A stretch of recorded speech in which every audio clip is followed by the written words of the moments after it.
খবরদার, আমার স্বামী আমাকে ডিভোর্স দিবে এই কথা যদি আরেকবার মুখ দিয়ে উচ্চারণ করিস আমি তোর জিভ টেনে ছিঁড়ে ফেলবো।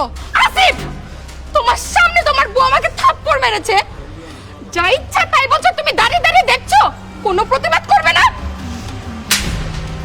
তোর এত বড় সাহস, তুই আমার গার্লফ্রেন্ডের গায়ে হাত তুলেছিস? ও ঠিকই বলেছে, আমি প্রথমে তোকে ডিভোর্স দিব, তারপর ওকে বিয়ে করবো। এখান থেকে যা।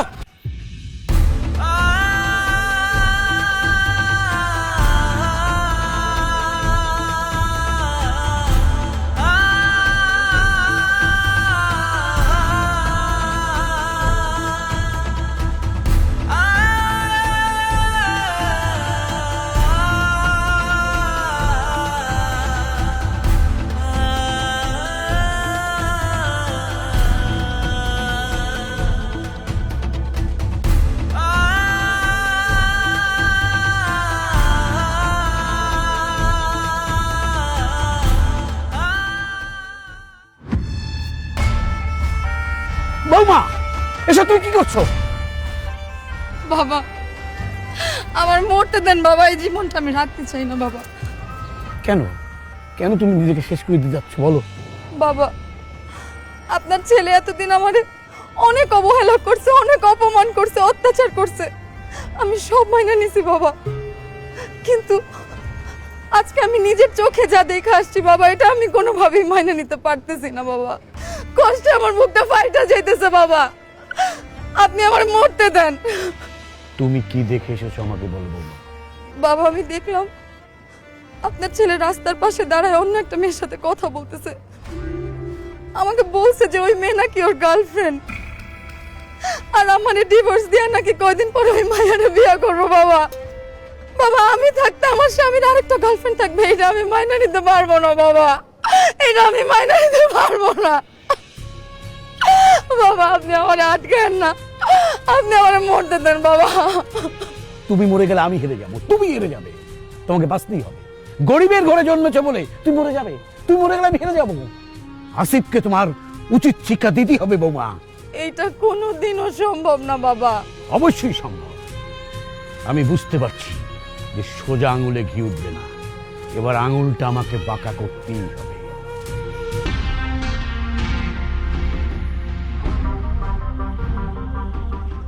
What is this? আপনাদের এত বড় সাহস, আমাকে দেখে আপনারা উঠে দাঁড়ালেন না কেন? এই কথা কান দিয়ে ঢুকে না। আপনাকে দেখে সবাই উঠে দাঁড়াবে কেন? হ্যাঁ, কে আপনি? ছোট লোকের বাচ্চা, আমি কে তুই আমার চিনতে পারতেছস না? গায়ে হাত তোলার অভ্যাসটা কোন ঝেড়ে ফেলুন মিস্টার আসিফ। আমি সত্যি আপনাকে চিনতে পারছি না, কারণ আপনার বাবা এখন আর এই অফিসের এমডি নয়, আর আপনিও আমাদের এমডি ছিলেন। এই বেয়াদবের বাচ্চা, আমি যদি এই অফিসের এমডি ছেলে না হই, আমার ড্যাড যদি অফিসের এমডি না হয়, তাহলে অফিসের এমডি কে?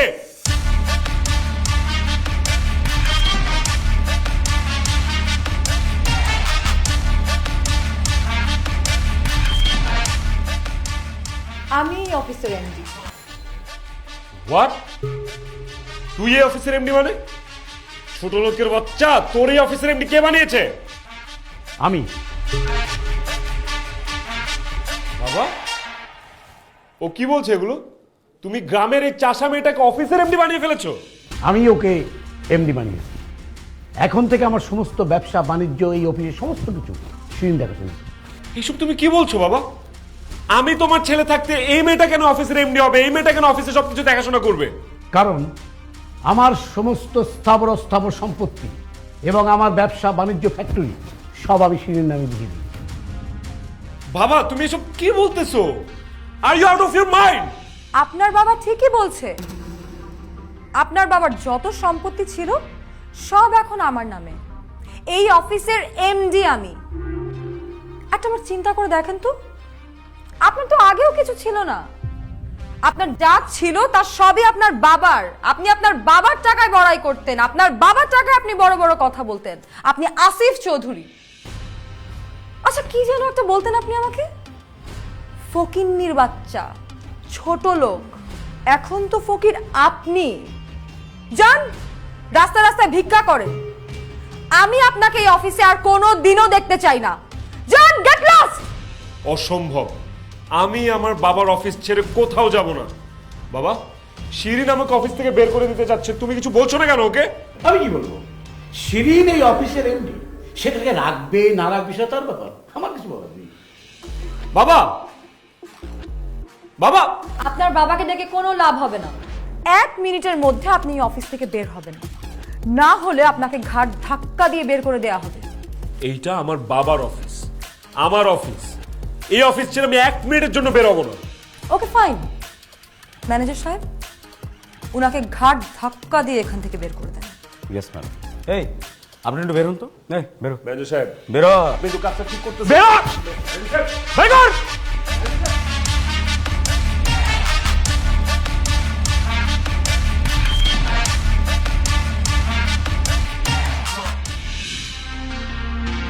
দাঁড়ান, আপনি এই বাড়িতে ঢুকেছেন কোন সাহসে? মানে আমার বাড়িতে আমি ঢুকবো, কার সাহস নিয়ে ঢুকতে হবে কেন আমার? কি বললেন আপনি? এটা আপনার বাড়ি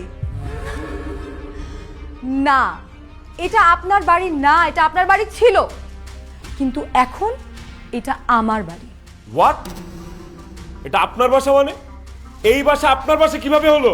কারণ এই বাড়িটা আমি শিরিনের নামে লিখে দিয়েছি। তুমি এসব কি বলছো বাবা? তোমার যে একটা ছেলে আছে সেটা তুমি একবারও ভাবলে না? তুমি যে এই বাড়িটা শিরিনের নামে লিখে দিয়েছো, এখন আমি কোথায় যাব, কোথায় থাকবো? তুমি কোথায় থাকবে, কোথায় যাবে, তাহলে আমি কি জানি? আমার পছন্দ অপছন্দের গুরুত্ব যেহেতু তোমার কাছে নেই, আমারও নেই। আমি একটা মেয়েকে পছন্দ করে এই বাড়ির বউ করে নিয়ে এলাম, আর কি তুমি কি করলে? তাকে অত্যাচার করলে, অবহেলা করলে, অপমান করলে।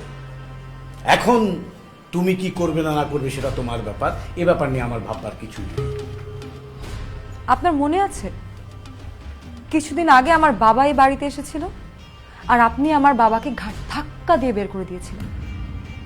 সেদিন আমি আর আমার বাবা যে কতটা কষ্ট পেয়েছে এটা আমি আপনাকে বলে বুঝাতে পারবো না। সেদিন যেহেতু আমার বাবার এই বাড়িতে কোনো জায়গা হয়নি, আজকে আপনারও এই বাড়িতে কোনো জায়গা হবে না। বেরিয়ে যান, এক্ষুনি বেরিয়ে যান। না না না না না, আমি বাড়ি থেকে বেরোবো না। শিরিন, আমাকে না এই বাড়ির যে কোনো একটা কোনায় থাকতে দাও, যে কোনো একটা কোনায়। আমার তো অন্য কোথাও যাওয়ার জায়গা নেই, আমি কোথায় থাকবো বলো? থাকার জায়গা না থাকলে আপনি রাস্তায় ঘুমাবেন, তবুও আপনার এই বাড়িতে কোনো জায়গা হবে না। ভালোই ভালোই বলছি বেরিয়ে যান, নাহলে দারোয়ান ডেকে এনে ঘাট ধাক্কা দিয়ে বের করে দিব। বাবা, তোমার সামনে তোমার ছেলেকে একটা মেয়ে তোমার বাড়ি থেকে বের করে দিতে চাচ্ছে, তুমি কিছু বলবো না? ছেলে আমার ঠিক আছে, কিন্তু আমার কিছু বলার নেই, কারণ এই বাড়িও আমার না, এই বাড়ি শিরিনের। ও কাকে রাখবে না রাখবে সেটা তার ডিসিশন। আরে আমি থাকতে পারি কিনা সেইটা ভাবছি, এই ব্যাপারে আমার কিছু বলার নেই। বাবা, আপনার মধ্যে যদি বিন্দু পরিমাণ লজ্জা থেকে থাকে, আপনি এক্ষুনি এই বাড়ি থেকে বের হয়ে যাবেন। ও বুঝছি, আপনি ভালোই ভালোই বের হবেন না, তাই তো? দারোয়ান, এই দারোয়ান! থাক, দারোয়ান ডাকতে হবে না, আমি বেরিয়ে যাচ্ছি।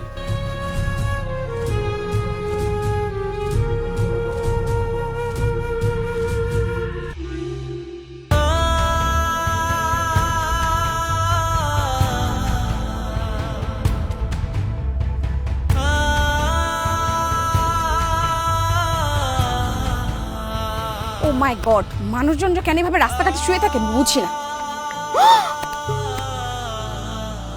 আসিফ, এই আসিফ, আসিফ, এই আসিফ।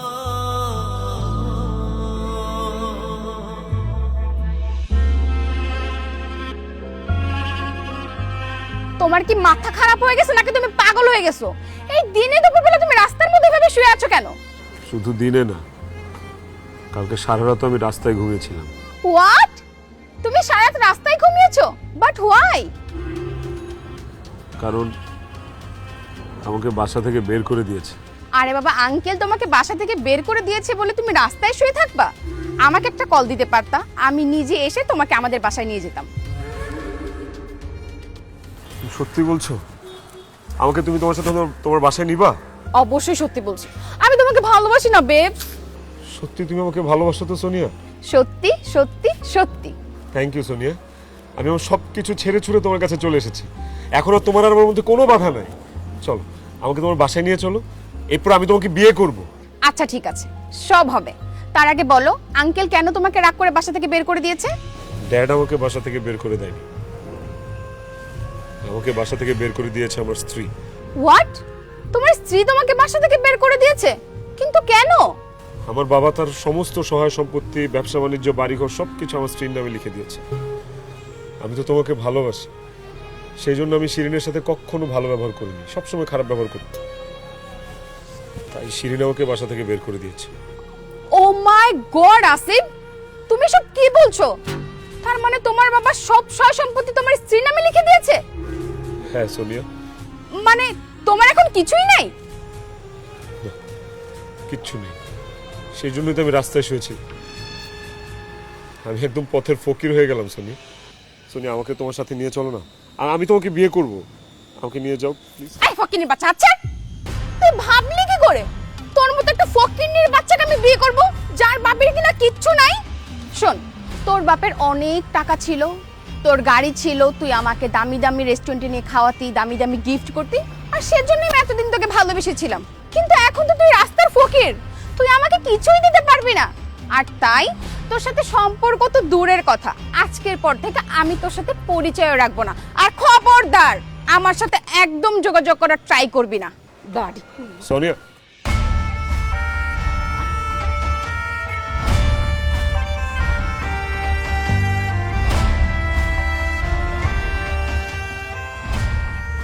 কি যে গার্লফ্রেন্ডকে এত ভালোবাসতা, দামি দামি গিফট কিনে দিতা, বাবার লাখ লাখ টাকা খরচ করতা, আজকে তোমার কিছু নাই দেখে সেই গার্লফ্রেন্ড তোমাকে ছেড়ে চলে গেল? এখন বুঝতে পেরেছো, একজন পুরুষকে তার স্ত্রীর চাইতে বেশি আর কেউই ভালোবাসতে পারে না। সবাই যার যার স্বার্থের জন্য কিছু সময়ের জন্য আপন করে নেবে, তারপর স্বার্থ ফুরালে সবাই চলে যাবে। বাই দ্য ওয়ে, তোমার সাথে আমার কিছু হিসাব কিতাব বাকি আছে। আগামীকাল সকাল 10টার মধ্যে তোমাকে আমি আমার অফিসে দেখতে চাই।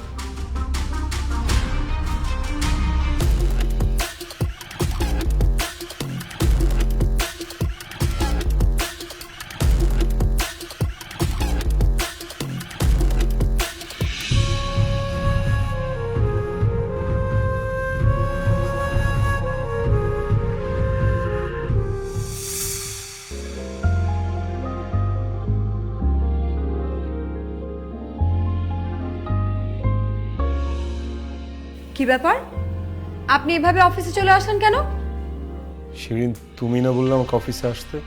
আমি আপনাকে অফিসে আসতে বলেছি, আপনি পারমিশন ছাড়া আমার রুমে ঢুকলেন কেন? I am sorry. কিসের সরি? হ্যাঁ, এই এই বাইরে যান, যান গেটের বাইরে গিয়ে দরজায় দাঁড়িয়ে বলবেন, ম্যাডাম আমি কি ভিতরে আসতে পারি? বুঝতে পেরেছেন? যান। ম্যাডাম বলবো? আমি এই অফিসের এমডি, আপনি আমাকে ম্যাডাম বলবেন। আর হ্যাঁ, আপনি করে কথা বলবেন। এখন ম্যানেজার যেটা বলেছে সেটা করেন, যান।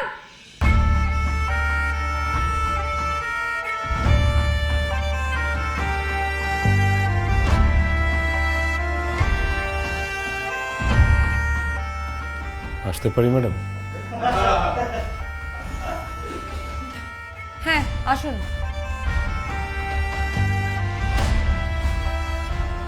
ম্যাডাম আমাকে ডেকেছিলেন কিছু হিসাবের জন্য। কি হিসাব বাকি? আমার না কিছু টাকা দরকার, আমাকে কি একটু টাকা দিবেন? আজকে দুপুরবেলা কি খাবো সেটাও আমি জানি না, প্লিজ আমাকে কিছু টাকা দেন ম্যাডাম। টাকা আমি আপনাকে দিব না, আপনি আমাকে টাকা দিবেন। আমি টাকা দিব মানে? আমরা হিসাব করে দেখেছি যে গত 1 বছরে আপনি আপনার ব্যক্তিগত কাজে অফিসের অ্যাকাউন্ট থেকে 50 লক্ষ টাকা নিয়েছেন। আপনাকে এখন এই মুহূর্তে এই 50 লক্ষ টাকা ফেরত দিতে হবে। ম্যাডাম আমি 50 লক্ষ টাকা এই মুহূর্তে কোত্থেকে আপনাকে ফেরত দিব? টাকা নেওয়ার সময় মনে ছিল না যে কিভাবে টাকাটা ফেরত দেবেন? শুনেন, অত কথা বলে লাভ নেই। আপনি যদি এই মুহূর্তে 50 লক্ষ টাকা ফেরত দিতে না পারেন, তাহলে ম্যাডাম পুলিশ ডেকে আপনাকে পুলিশের হাতে ধরে দেবে। তখন না বাকিটা জীবন আপনাকে জেলখানা কাটাতে হবে। না না না, প্লিজ ম্যানেজার সাহেব আমাকে পুলিশের কাছে দিয়েন না প্লিজ, আমি আমার বাকিটা জীবন জেলে কাটাতে চাই না। ভেরি গুড, তাহলে টাকাটা ফেরত দিন। ম্যাডাম বিশ্বাস করেন, আমার কাছে বিষ খাওয়ার টাকাটাও নেই, আমি আপনাকে 50 লক্ষ টাকা কোত্থেকে দিব? আমাকে মাফ করে দেন, এই টাকাটা আমি দিতে পারবো না। মাফ চায় ফকির মিসকিনরা। মিস্টার আসিফ, ভাগ্যের কি নির্মম পরিহাস দেখুন। এক সময় আপনি আমাকে ফকিন্নির বাচ্চা বলতে বলতে এখন নিজেই ফকির হয়ে গেছেন, কিন্তু আমি আপনাকে মাফ করব না। ম্যানেজার সাহেব, বুঝতে পেরেছি উনি টাকা দিতে পারবে না, আপনি এক্ষুনি পুলিশকে কল করুন। না না ম্যানেজার সাহেব প্লিজ, পুলিশকে কল দিতে হবে না। ম্যাডাম ম্যাডাম আমাকে আর কিছুদিন সময় দিন, আমি আপনার টাকাটা দিয়ে দিব ম্যাডাম, আমাকে একটু সময় দিন। ঠিক আছে, আপনাকে 7 দিনের সময় দিলাম, কিন্তু এই 7 দিনের মধ্যে যদি আপনি টাকা জোগাড় করতে না পারেন আমি কিন্তু আপনাকে পুলিশে ধরিয়ে দিব। আর মনে রাখবেন, আমাদের লোকজন সব সময় আপনাকে ফলো করবে, পালিয়ে যাওয়ার চেষ্টা ভুলেও করবেন না। যান, যত তাড়াতাড়ি সম্ভব টাকা জোগাড় করুন।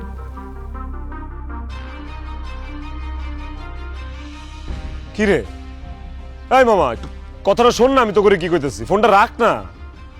কি রে মামা, বন্ধু ফোনটা রাখ তো, তোর সাথে আমার জরুরি কথা আছে, একটু কথাটা শোন। তুই ফোনে হাত দিতাছস কেন? কি বলবি তাড়াতাড়ি বল, আমার কাজ আছে। শোন, তোর যা কিছু বলার তাড়াতাড়ি বল, আমার কিন্তু সময় নেই।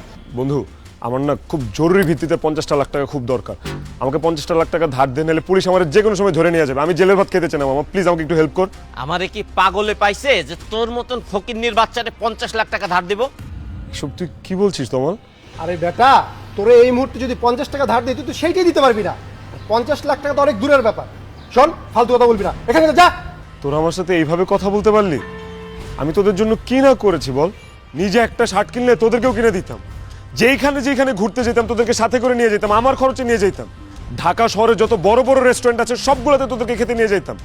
তোরা আজকে যে ব্যবসা করতেছিস, এই ব্যবসার টাকাটা পর্যন্ত আমার দেয়া তোদেরকে, আজকে তোরা জায়গায় পোল্ট্রি নিয়ে নিলি।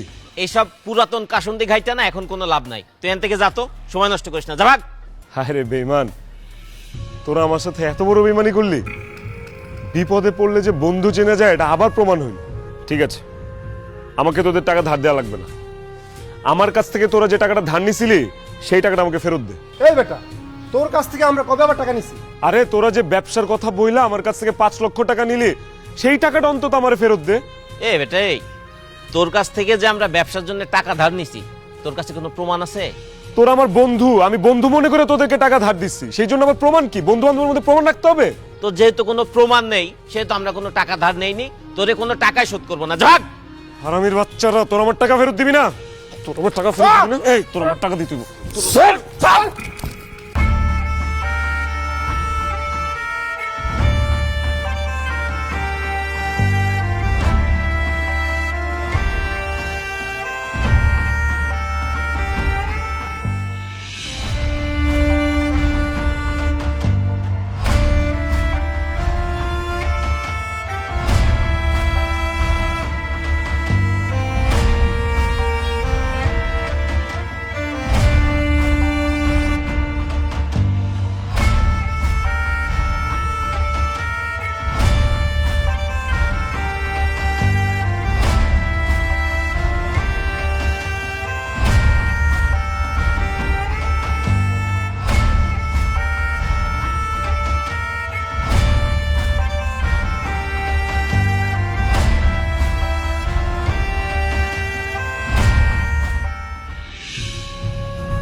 বেঈমান, স্বার্থপর, এই দুনিয়ার সব মানুষ স্বার্থপর।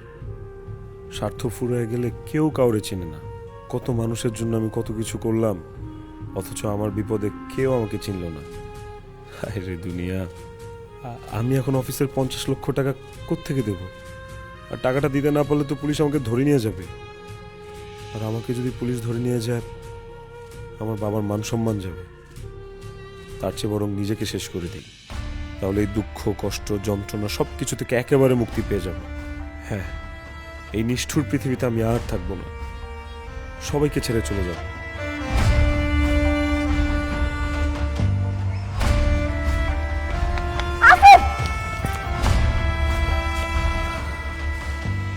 তুমি না বড় লোকের ছেলে, এত তাড়াতাড়ি জীবনের কাছে হার মেনে জীবনটা শেষ করে দিতে চাচ্ছ? হ্যাঁ, আমি জীবনের কাছে হেরে গেছি, আমার বেঁচে থাকার আর কোনো ইচ্ছে নেই, সেজন্য নিজেকে শেষ করে দিচ্ছি। শিরিন, তোমাকে ধন্যবাদ। তুমি যদি আমাকে বাসা থেকে বের করে না দিতে, অফিস থেকে বের করে না দিতে, তাহলে না আমি বুঝতেই পারতাম না যে জীবনটা এত কঠিন। এই পৃথিবীর সব মানুষ স্বার্থপর। স্বার্থ ফুরিয়ে গেলে কেউ কাউকে চেনে না। জানো শিরিন, তুমি আমাকে বাসা থেকে বের করে দেওয়ার পর একবেলা খাওয়ার জন্য 10টা টাকা উপার্জন করার জন্য আমি যে কত কষ্ট করেছি, অথচ আমার বাবা বড়লোক বলে আমি তার কত টাকা নষ্ট করেছি, আজে বাজে খরচ করেছি, কত খাবার অপচয় করেছি, কত মানুষকে কষ্ট দিয়েছি, বাবার মনে আঘাত দিয়েছি, তোমার মনে কষ্ট দিয়েছি। আসলে আমি না এতটা বিগড়ে যেতাম না। কেন আমি বিগড়ে গেছি জানো? কারণ আমি লাইফে কোনোদিন অভাব দেখিনি। আমার বাবা আমাকে কোনোদিন অভাব বুঝতে দেয়নি। কষ্ট কি জিনিস, বাস্তবতা কি জিনিস, পরিশ্রম কি জিনিস তুমি কোনোদিন আমাকে বুঝতে দাও নাই বাবা। আমি যদি জন্মের পর থেকে অভাব দেখতাম, পরিশ্রম দেখতাম, কষ্ট দেখতাম, তাহলে আমার মধ্যে এত অহংকার জন্মাতই না। মানুষকেও আমি মানুষ হিসেবে মূল্যায়ন করতাম। এই কয়দিনে আমি আরো একটা জিনিস বুঝেছি, বাপের টাকায় বড়াই দেখানোর আসলে কিছুই নাই। বাবার যত টাকা পয়সাই থাকুক, সেটা শুধুই বাবা। একটা সন্তানের উচিত নিজের যোগ্যতায় কিছু করা, নিজের পায়ে দাঁড়ানো। আমি এও শিখেছি, যখন ভালো সময় থাকবে সবার সাথে ভালো ব্যবহার করা উচিত, আর এমন কিছু আপন মানুষ বানানো উচিত যারা কিনা বিপদে পাশে এসে দাঁড়াবে। বাবা, তোর কথাটা শুনে আমার গর্বে বুক ভরে উঠছে। অনেক দেরিতে হলেও তুই তোর ভুল বুঝতে পেরেছিস। আসলে ভুল তো তোর একার নয়, আমাদেরও। এই সংসারের অভাব অনটন তুই কখনো বুঝতে দেয়নি। যখন চেয়েছিস কাঁড়ি কাঁড়ি টাকা তোর হাতে দিয়েছি, একবার বুঝাইনি যে এই টাকাটা ইনকাম করতে কত কষ্ট হয় একটা মানুষের। ব্যবসা বাণিজ্য বিত্ত বৈভব প্রতিবন্ধী মধ্যে ডুবেছিলাম। একবার পিছন ফিরে তাকাইনি যে আমার একটা ছেলে আছে, তাকে আমার সময় দেওয়া উচিত, কাউন্সিলিং করা উচিত, তার সাথে থাকা উচিত, টেক কেয়ার করা উচিত। অনেক দেরিতে হলেও তুই তোর ভুল বুঝতে পেরেছিস, এতেই আমি আনন্দিত। শিরিন, তোমাকে আমার বিশেষ ধন্যবাদ যে আমাদের পুরো প্ল্যানটাই সাকসেসফুল হয়েছে। প্ল্যান? কিসের প্ল্যান বাবা? তোমার অহংকার পতনের প্ল্যান। মানে বাবা আমাকে কোনো সম্পত্তি লিখে দেয়নি। এই সব কিছু আমাদের একটা সাজানো নাটক ছিল, আর এই নাটকটা আমরা করেছি যাতে তোমার অহংকারের পতন হয়, তুমি যেন নিজের ভুলটা নিজে বুঝতে পারো। আর আল্লাহর কাছে লাখ লাখ শুকরিয়া যে তুমি তোমার ভুলটা বুঝতে পেরেছো। আমি তোমার স্ত্রী হয়ে তোমার সাথে অনেক খারাপ ব্যবহার করেছি, তুমি আমাকে ক্ষমা করে দিও। আমি যাই করেছি তোমার ভালোর জন্য, তোমার পরিবর্তন হওয়ার জন্য করেছি। স্যার আমি যা করেছি সবই ম্যাডাম আর স্যারের কথায় করেছি sir. I am sorry sir. তোমরা সবাই আমাকে ক্ষমা করে দিও। শিরিন, তুমি আমাকে প্লিজ ক্ষমা করে দিও। তুমি যদি এই নাটকটা না সাজাতে না, আমি আসলেই কোনোদিন বদলাতাম না, এই বড় লোকের অহংকারী ছেলে হয়ে থাকতাম। আমি কথা দিচ্ছি তোমাকে শিরিন, আমি আর কোনোদিন তোমার সাথে খারাপ ব্যবহার করব না। তুমি আমার যোগ্য স্ত্রী, কোনোদিন তোমাকে অবহেলা করব না, অপমান করব না। বাকিটা জীবন আমি তোমার এই 2 হাত ধরে পার করে দিতে চাই। Sorry please.